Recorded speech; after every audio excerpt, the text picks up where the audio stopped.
Guru topics. First of all, what is the need for having a guru anyway? I mean, you can just go read a book, right? Go read a book, learn it all yourself, do it yourself, spiritual life. Well, no. Read the book. Which book are you going to read? The topmost book is Srimad Bhagavatam. In Bhagavatam, it is stated, Tad Vijnanartham Sagurum eva bhigachet. To get that, for the sake of getting that spiritual knowledge, one must approach a guru. Srila Prabhupada, on explaining this stanza, he would often stress the word eva. It is compulsory. One cannot avoid it. One must approach a guru. It is essential. This is Krishna's system. Krishna set up this system. You can write all comments, derogatory comments about what I'm saying, but this is Krishna's system. I didn't make it up. Just a few of the many quotes of Srila Prabhupada in this connection. And of course, it's not just Srila Prabhupada saying it, every guru says it. This is a quote from a talk that Srila Prabhupada gave on Bhagavad Gita, chapter 9, text 2 and 3, on March the 8th, 1972, in Calcutta. Srila Prabhupada said, without guru, you cannot have mercy of Krishna. You cannot jump over Krishna like a monkey. That is not possible. Krishna will not accept. If you think that without a guru I shall jump over Krishna and he'll be merciful upon me, that monkey's business will not be accepted.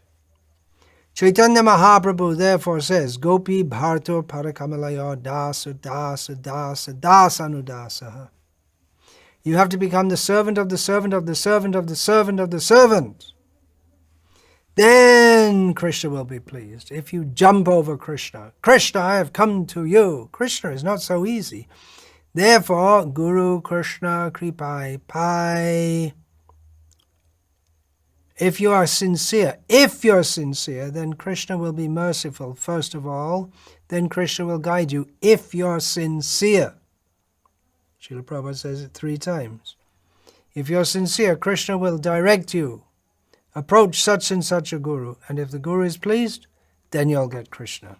So by the mercy of Krishna, who sees someone is sincerely searching for him, one gets a guru, and the guru directs one to Krishna. By the mercy of Krishna, one gets a guru. By the mercy of a guru, one gets Krishna.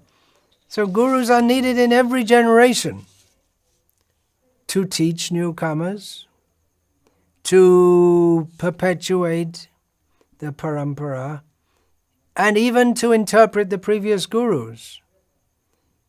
I'll get back to that in just a second. It's not that everyone who is a sincere devotee of Krishna is going to be very learned. But especially the gurus are expected to have, as we find from Shastra, Shrotriyam Brahmanishtam. They should have heard from authorities, from their own guru and gurus. They should have absorbed the message of the Shastra. They should be fixed in the teachings of the Shastra, in spiritual realization.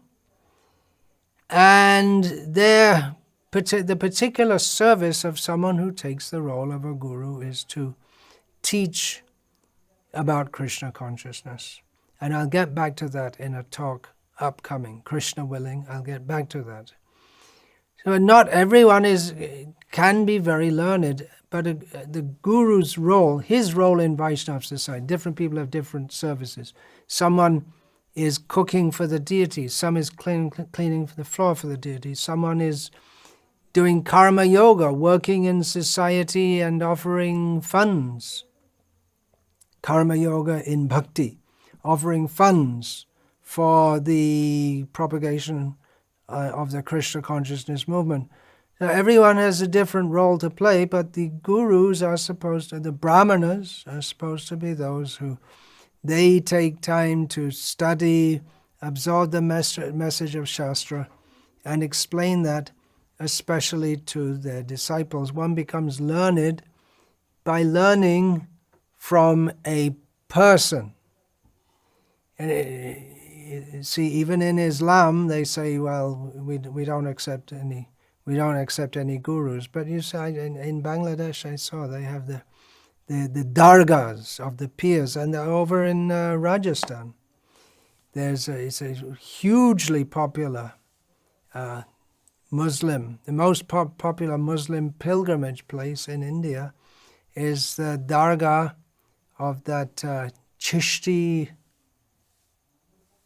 Exactly, I don't remember the name, in Ajmer.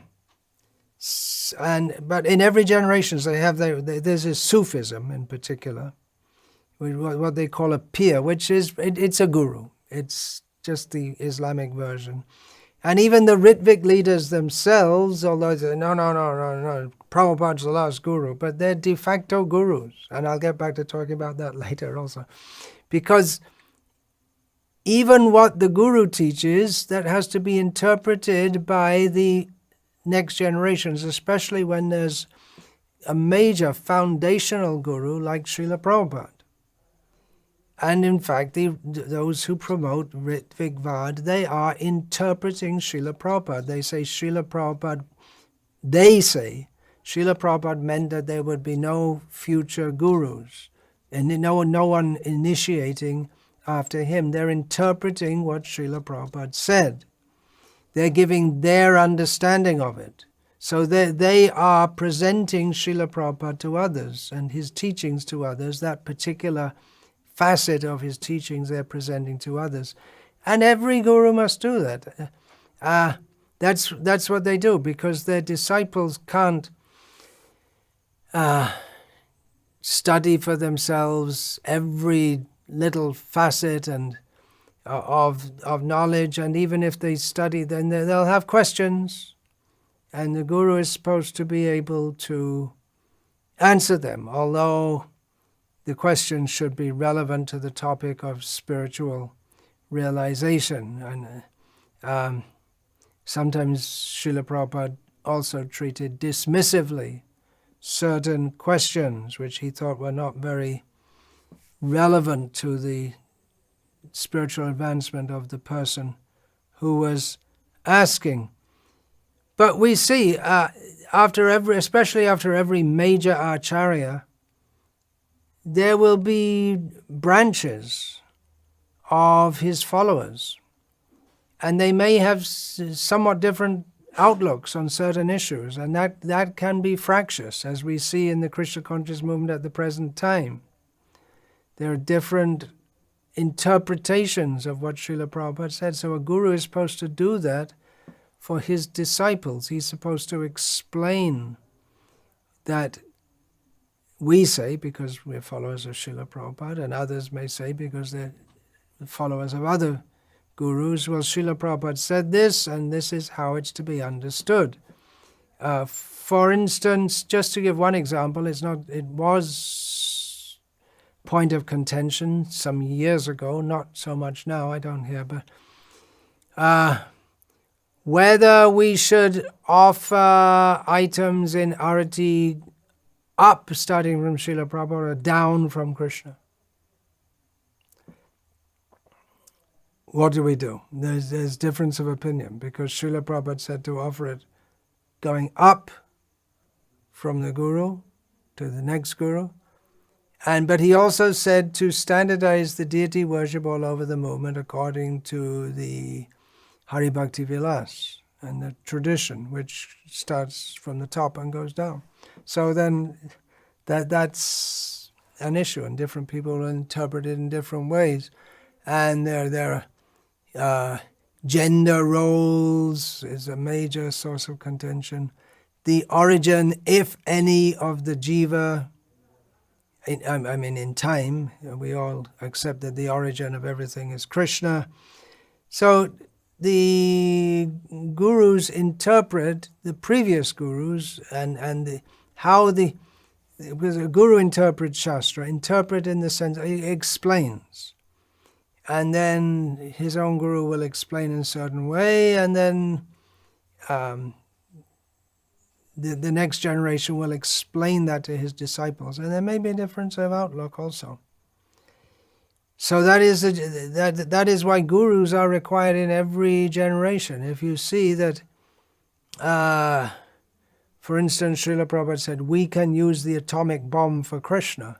So how do you explain that? Does that mean that it's the duty of devotees to make an atomic bomb and use it for Krishna? Well, I don't think, you never know, there may be some nutcases out there. Why?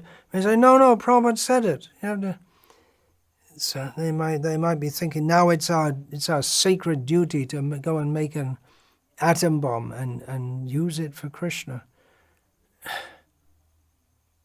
Well, I can't say that Srila Prabhupada didn't say it, but it wasn't the essence of his teachings, that's for sure. And we have to see that, for a start, we're not in any position to, apart from the fact that we don't have the facility, are we mature enough to have that kind of power by which we could, even psychologically mature enough, what to speak of spiritually mature enough. So, that point anyway, that you can see my understanding of this controversial, it would be controversial if people knew it more, but it's not that Srila Prabhupada is advocating, okay, the whole Krishna conscious movement has to covertly make atom bombs. That would be a bizarre interpretation, but you never know. It's possible someone could interpret it like that. So you have to see who's actually representing. And we may say, well, how do I know? I'm just a neophyte. And then Srila Prabhupada explained, well, if you're searching for a guru, you should have at least some idea of what a real guru is like. Just like if you want to buy a diamond, but you don't have any idea of really what a diamond is, you just have some very vague idea, then you'll be cheated. You'll be sold some glass beads at a high price. So one should have some initial understanding of what an actual guru is if one is seeking. Of course, the term guru we use in spiritual circles to mean a spiritual guide, but it can mean simply an elder, just like we find in Bhagavad Gita. Arjuna says, Guru Nahatvan hi Mahanubhava. He's talking about killing the gurus, who are all greatly respectable persons. He's referring to the elders. Of course, in the society that Arjuna was growing up in, the elders, he was especially referring to Bhishma, Drona, Kripa. These were elders by age. But they're also devotees of Krishna, so they're also spiritual personalities. But he was referring to them as gurus by age. Any venerable person is a guru. Guru is particularly the word guru is so closely associated with Brihaspati, the demigod, the guru of the demigods, that when we speak about guru, just like we say in Hindi, Guruvar, which means Thursday, or the day of the guru, and in Bengali, Guruba or Brihaspatiba, it's the day of Brihaspati. The first guru is the mother.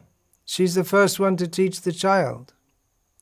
Again, in Vedic culture, she'll teach Vedic culture. She'll teach to worship God, or at least the demigods, along with teaching helping how to walk, how to talk, how to eat, and so many things. So the first guru is the mother. but not necessarily and generally not on the same level as the spiritual guru. The spiritual guru means Jnanadatta, one who gives spiritual knowledge. Ajnanatimirandhasya jnananjana shalakaya chakshurin militam yena tasmai Sri Gurave namaha. We offer obeisance to the Guru first and foremost because they remove the ignorance by which we are in darkness.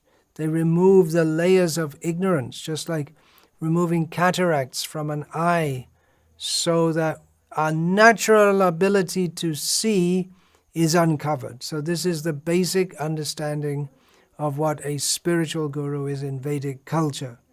Whether one is a Vaishnav or an Advaitavadi or a Shaiva, but those who are on the spiritual path, the transcendentalists, they understand a guru to be one who gives spiritual knowledge by which one comes out of the illusion of ignorance. Of course, those of us who are Vaishnavas know that the actual truth is Vishnu, Krishna.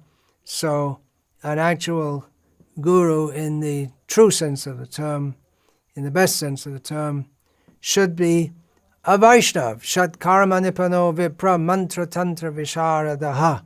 A Vaishnava Gururna Syad Vaishnava Svapacha Guru, who it may be that someone is very learned in all the Vedas and the Tantras of how to perform different ritualistic activities and so many things. High-class Brahmin, but if he's not a Vaishnava, he cannot be a Guru in the truest sense of the term. Because Guru means one who gives knowledge, the best knowledge, and the best knowledge is to know Vishnu. On the other hand, if someone's born in the lowest of situations, but they're a Vaishnava, then such a person can be, should be, is a Guru. Kiba bipra kiba nyasi shudra kene noije Krishna tattva veta shri Guru hoy. Whether one is a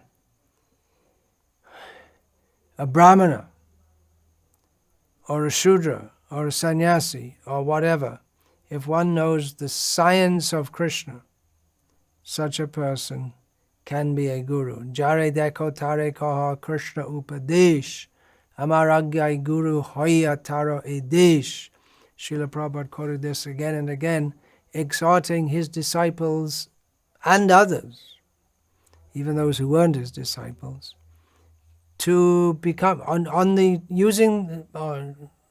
quoting the words of Chaitanya Mahaprabhu, that by teaching the message of Bhagavad Gita to everyone one meets, one should become a guru and deliver the land.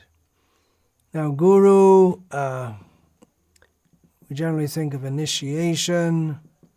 What exactly is initiation? There's some confusion over that also. One thing is that initiation, or diksha, it's not needed for chanting Harinam. Who said that? Who said that? Who said that? You don't need to take initiation, chant the holy. No, we ask everyone to chant the holy names. Chaitanya. Who said that? Chaitanya Mahaprabhu said, Dikha purascharja bidhi opeka na kare. Jiba sparshe achandal shabare udhare. One does not have to undergo initiation or execute the activities required before initiation. One simply has to vibrate the holy name with his lips. Thus, even a man in the lowest class can be delivered. So to chant the holy names, one doesn't need initiation. Then why do we give initiation? Chant 16 rounds, follow 4 regulated principles, and accept the Guru as one's guide in life. One doesn't need, if one can chant the holy name and attain all perfection. We do not know who the initiating Guru, if any, of Haridas Thakur was. But for most people, we do need guidance to help us along the path. Otherwise, simply chanting the holy names, it's not it's not a formal activity which requires so many procedures, so anyone can chant the holy names. And that will can purify them up to the highest level. But to take guidance, to understand what it means to purely chant the holy name, we do require a guru. So although technically it is Dika Puras Charja, all the preliminary activities that are required before performing Vedic ritualistic ceremonies, these are not required for chanting the holy names. And one can attain all perfection, but generally it is required. Guidance is required. Submission and surrender and training is required for all these things. One needs a guru. The term Diksha can be somewhat confusing because there's the English word initiation, which corresponds to the Sanskrit word Diksha. But Diksha can mean Diksha in not just into spiritual life, but sometimes the term initiation is also equated with Upanayanam, which is not the same as Pancharadrik Diksha. I've discussed this in other lectures. I'm not going to get into it in detail. Now, I'm not going to get into it in detail now, but there can be some confusion. Even when one is the Yajaman, someone who is the organizer and the benefactor of a sacrifice, a yajna, then he will be initiated by the yajnik. We find, for instance, Yudhishthira Maharaj, a description in the Bhagavatam. He was initiated for the sacrifice, and then during the period of the sacrifice he has to follow so many rules. And then when the sacrifice is over, and then the rules that pertaining to that diksha are finished. So there is some confusion over what is meant by diksha, probably due to terminology within our ISKCON, but that's quite a big subject. It is a big thing, accepting a guru, because as we sing every day, Sakshad Dharitvena Samasta Shastraya Uktas Tata Bhavyata Eva Sadbi Kintu Prabhoya Priya Eva Tasya Vande Guru Shicharana Arvindam. The guru is to be understood as being on the level of Hari, the Supreme Lord. And that may sound outrageous, but it is the verdict of all the scriptures. But it's also to be understood on the same level, inasmuch as very dear to the Lord. And such a person, Vande Guru Shicharana Arvindam, we offer our respects at the lotus feet of such a guru. This wasn't something that Vishwanath Chakravarti Thakur, in composing his Guru Vashtaka, made up. Krishna himself says, Acharyang mang vijaniyan navamanyeta karhichitna martya buddhya suyeta sarvadeva mayo guru. Who Krishna tells Uddhava that you should know the Acharya to be me. Acharya. And never or in no way should he be disrespected or thought of as an ordinary human being, because he's the sum total of all the demigods, all the saintly persons. And that's what a guru does. He represents all these saintly persons. He is a represent to the disciple. It may not be to everyone, but to the disciple, he represents the whole Vedic tradition, which all the great personalities within it. And one has to give everything to the guru. Etadeva, this is again Krishna speaking. Etadeva hi satchashai kartavyam guru nishkritam yadvai vishuddha bhavena sarvat atmatmanam guruhu. Sarvat atmarpanam guruhu.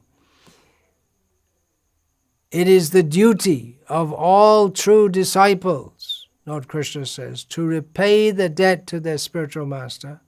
The debt? What debt? Do you want to borrow money from him? No. Don't have financial dealings. You give to your guru. That's the whole point in this verse. You give money and all these, you give to the guru. But your debt is that you're getting spiritual knowledge. So it is the duty, Krishna says, to repay the debt to the spiritual master by offering him with the Vishuddha Bhavena, with a pure heart. First of all, offer their heart, offer their wealth, offer their very lives. So what does that mean? You have to go and immediately empty out everything in your bank account and send it. Well, theoretically, one could do that. But we find, you have to ask the guru, should I give all the money? How will I maintain my family? And all these things. And the guru will advise, just like Chaitanya Mahaprabhu advised Shivananda Sen to keep a check on Vasudev Datta, because Vasudev Datta was so liberal. He was a householder, but he was so generous, he'd give his money here and there, and his family was having a difficult time to maintain.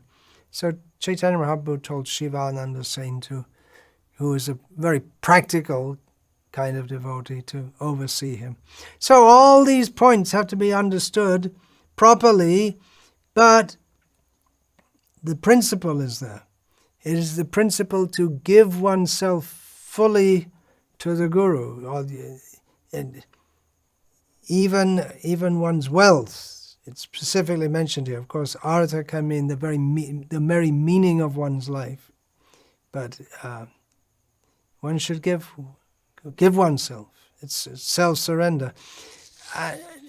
Hari Bhakti Vilas also says, Hari Bhakti Vilasa, Ato Gurum Pranamyaivam Sarvasvam Vinivedya Cha Grihni Yad Vaishnavam Mantram Diksha Purvam Vidhanataha. It is the duty of every human being to surrender to a bona fide spiritual master, giving him everything, body, mind, and intelligence. One must take Vaishnava initiation from him. So, it's quite a commitment. One has to give oneself fully to a guru. Not only does one have to accept a guru, but one has to give oneself fully to that guru. So it's really a big, big step. Yasya prasadad bhagavat prasada, yasya prasada nagati gatopi.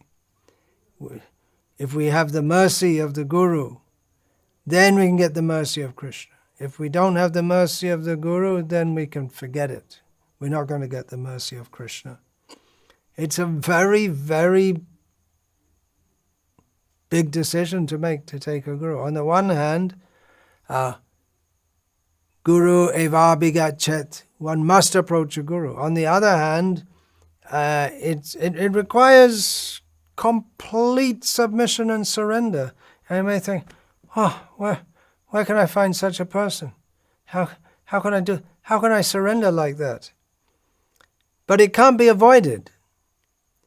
We may think that, well,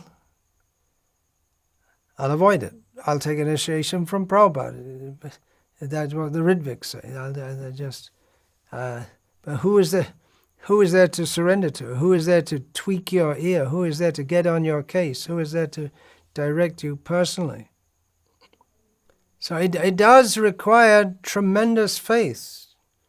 Sakshad Dharitvena Samasta. That's Shastra. The Guru is the representative of God. It requires tremendous faith. But the Guru is to be treated as God. And it's really asking a lot, but that's what Krishna wants. However, the spiritual master himself should always think of himself not principally as a guru, that is his service. He thinks of himself principally as a servant. I'm going to read from the Nectar of Devotion, chapter 14. In this regard, Srila Prabhupada writes, "The spiritual master must never be carried away by an accumulation of wealth or a large number of followers. A bona fide spiritual master will never become like that. But sometimes if a spiritual master is not properly authorized and only on his own initiative becomes a spiritual master, he may be carried away by an accumulation of wealth and large numbers of disciples. His is not a very high grade of devotional service. If a person is carried away by such achievements, then his devotional service becomes slackened. One should therefore strictly adhere to the principles of disciplic succession." So there Srila Prabhupada is warning. We may wonder if the idea, this funny idea that Srila Prabhupada is the last stop on the railway line of the parampara. The parampara there's Krishna speaks to Brahma, Brahma speaks to Narad, Narad speaks to Vyas, Vyas to Madhva, and the whole line comes down and it stops at Prabhupada. If we think like that, we may wonder, who is Srila Prabhupada writing this instruction for? He's expecting spiritual masters in future. He's warning that one may take the role of a spiritual master and not be properly qualified for it. That's understood, that some people who take that role won't be properly qualified for it. And that we see from Srila Prabhupada's writing in the Nectar of Devotion, which he published very soon after he came to the Western world. Another quote this is from Srila Prabhupada speaking in Vrindavan on the 23rd of October 1972, addressing the point of the spiritual master being considered as good as Hari, as God. Srila Prabhupada said, "The spiritual master does not think of himself as Hari. It is the disciple's duty to think of the spiritual master as Hari, but he himself doesn't." I'll read that again. "The spiritual master does not think of himself as Hari. Although he's offered the respect of Hari, he thinks of himself as a humble servant of Hari and all others. A spiritual master takes his disciples as his spiritual master. That is the position. He thinks that Krishna has sent me so many spiritual masters. He does not think himself as a spiritual master. He thinks himself their servant. Because they have to be trained, Krishna has appointed him to train them. Therefore, he thinks himself as the servant of the disciples." A quote from the introduction to the Nectar of Devotion by Srila Prabhupada. The author of Bhakti Rasamrita Sindhu, Srila Rupa Goswami, very humbly submits that he is just trying to spread Krishna consciousness all over the world, although he humbly thinks himself unfit for this work. That should be the attitude of all preachers of the Krishna consciousness movement following in the footsteps of Srila Rupa Goswami. We should never think of ourselves as great preachers, but should always consider that we are simply instrumental to the previous acharyas, and simply by following in their footsteps we may be able to do something for the benefit of suffering humanity.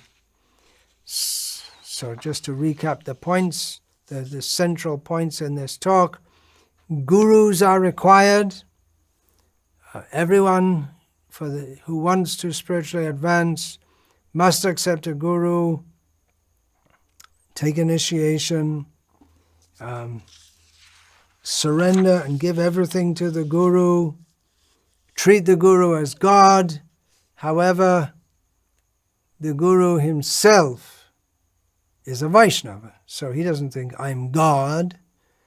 He thinks of himself as a servant of everyone else. Krishna willing, we'll continue this discussion at another date and time. Vancha kalpatarubhyascha kripa sindhubhya evacha patitanam pavanebhyo vaishnavebhyo namo namaha. Dante nithaya churnakam padayo nipatya kritvacha kakushatamedadam bravimi. Hey Sadhava Sakala Eva Vihaya Durat Gauranga Chandra Charne Kurutana Raga Parivadatu Jano Yata Tatava Nanamakarona Vayang Vicharayama Hari Rasa Madira Madati Mata Bhuvi Viluta